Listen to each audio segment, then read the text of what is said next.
In the 5,000 years of Chinese history, through hundreds of emperors and dozens of dynasties, only one woman ever dared to seize the title of emperor for herself. She did not just rule from behind a curtain or influence a weak husband.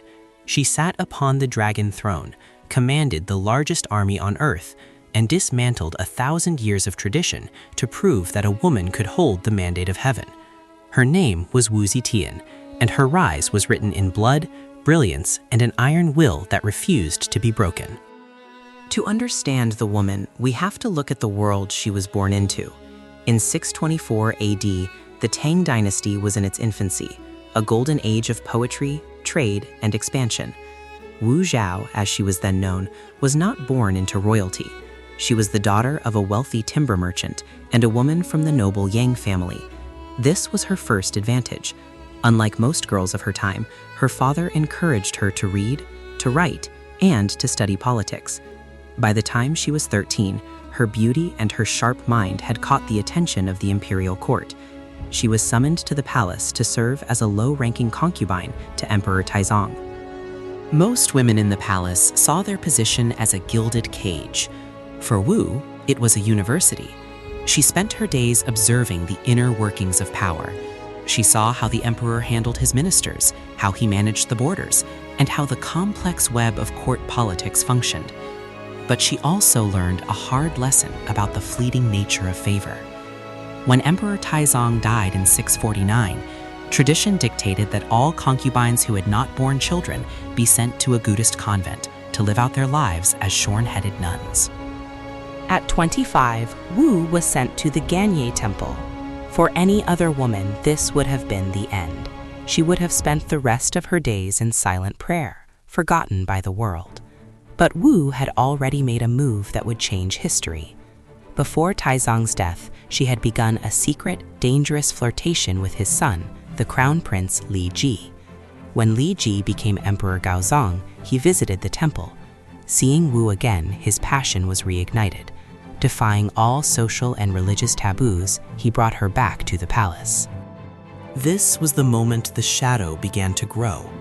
Wu returned not as a simple concubine, but as a woman who had looked into the abyss and survived.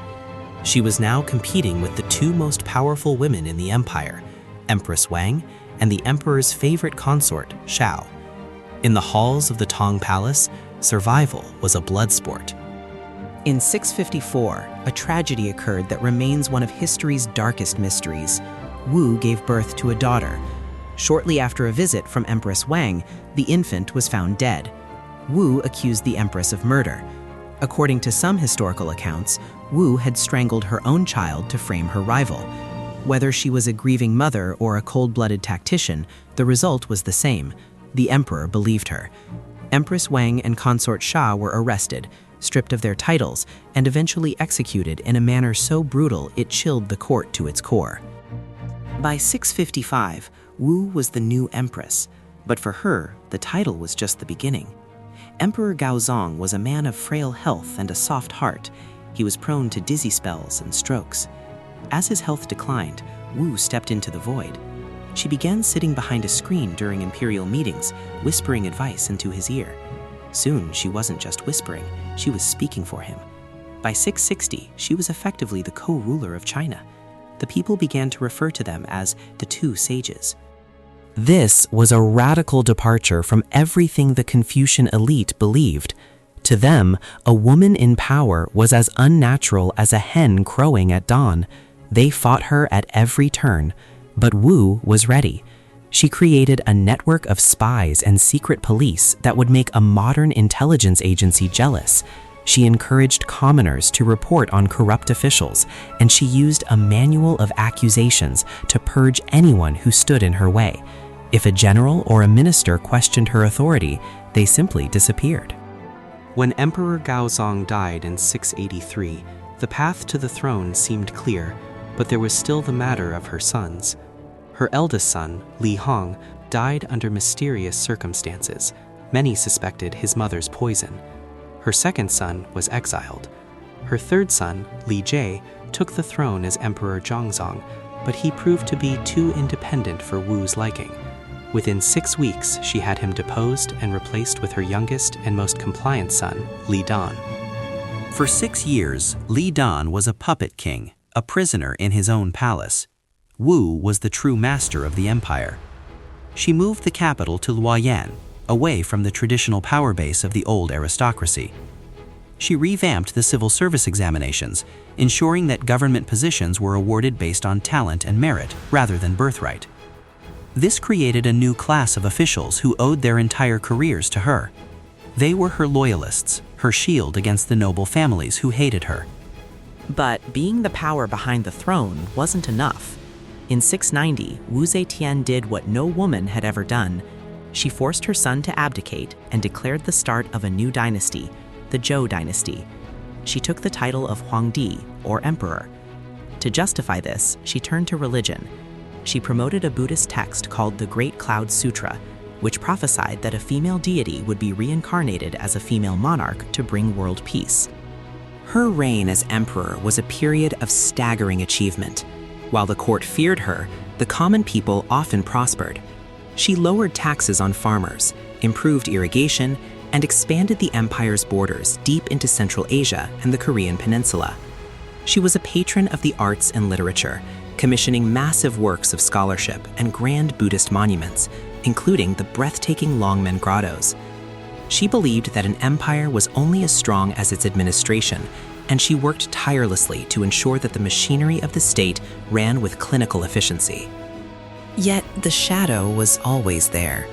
As she aged, Wu became increasingly paranoid and obsessed with her legacy. She surrounded herself with young favorites, most notably the Zong brothers, who used their influence over the aging empress to sow chaos in the court. Her grip on power began to slip as the old guard and her own family plotted to restore the Tang dynasty. In 705, a palace coup finally brought her reign to an end. A group of generals and ministers forced their way into her chambers, executed the Zhang brothers, and demanded she abdicate in favor of her son, Zhongzong. Now over 80 years old and failing in health, the Shadow Empress finally stepped down. She died a few months later, the only woman in history to have ruled China in her own right for half a century. Her final act of defiance was perhaps her most famous. Before her death, she requested that her tombstone, the massive stele at the Qianling Mausoleum, be left completely blank. No epitaph, no list of achievements, no self-congratulatory poems. It is known as the wordless stele. Some say she left it blank because she believed her achievements were too vast for words.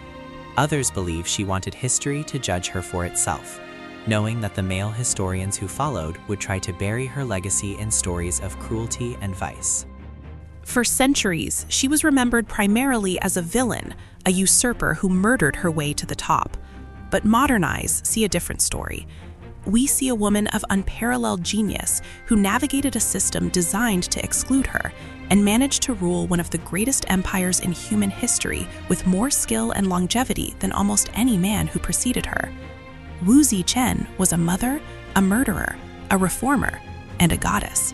But above all, she was the only woman who dared to call herself emperor. Subscribe.